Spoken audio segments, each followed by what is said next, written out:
Time now for your forewarned weather with Thomas Keyboy.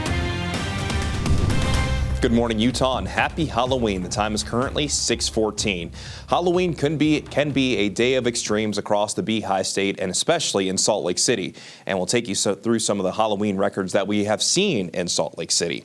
The record high, 77 degrees back in 2014. Honestly, that sounds pretty good. The record low, that doesn't sound very good. 18 degrees set back in 1935. The rainiest Halloween, over 0.8 of an inch of rain set back in 1933. And the snowiest Halloween, as we know in Salt Lake City, we can see snow on Halloween. Thankfully, that's not going to be the case because back in 1971, saw 8.5 inches of snow. Again, thankfully, we won't have to be dealing with that as we go through today. Here's a live look outside Utah State University overlooking Cache Valley, where there's nothing spooky here. As you head out the door, the only thing that might scare you will be the temperatures, as most of us are sitting in the teens and 20s. But as we look at the handful of spots here, mainly in the 20s and 30s, as we're sitting at 26 in Park City, 30 degrees in Salt Lake, 21 in Cedar, and we're sitting at 39 degrees in St. George. Even for those of you across the Southwest Desert this morning, you're probably going to want an extra layer, maybe two. Daytime highs today will be a little bit warmer compared to what we saw yesterday. We're now on a gradual warming trend, so while daytime highs will be roughly 5 degrees below our seasonal averages, looking pretty good under mostly sunny skies.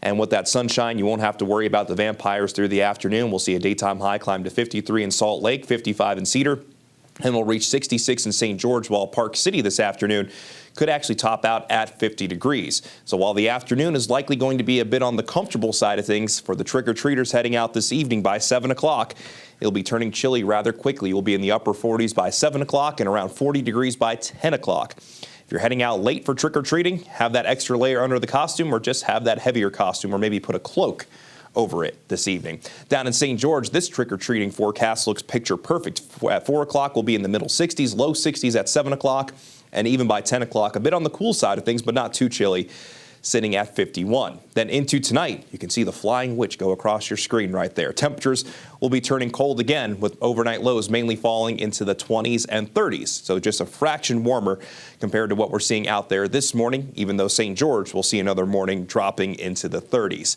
Now let's talk about what we can expect throughout the rest of the week. High pressure is in control of our weather, and that's why we're on that gradual warming trend, and that's going to continue more or less through Thursday. Once we get into Friday, this high pressure starts to ease down to the south, allowing a system to kind of undercut that high pressure, and we could introduce a slight chance for a few showers in the northern half of the state as our temperatures more or less plateau. And then going into early next week, we could be entering a more progressive pattern as temperatures are likely going to continue to ease down just that little bit.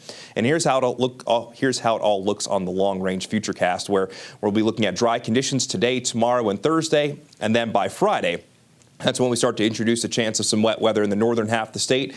And as you see, we go through the weekend staying relatively active as our temperatures will ease down just that little bit. In St. George, we'll go from the middle 60s today into the middle 30s tonight, then daytime high in the upper 60s on Wednesday, then daytime highs in the low 70s to close out the work week, before those temperatures settle in the middle 70s for the fall back weekend. So while the Halloween forecast might not be scary, falling back and losing that extra hour of daylight might be a little bit scary. Overnight lows by that point in St. George mainly going to be in the middle 40s. Then along the Wasatch Front, it's low 50s for today, middle 30s tonight, then it's upper 50s on Wednesday, low 60s on Thursday under mostly sunny to partly cloudy skies.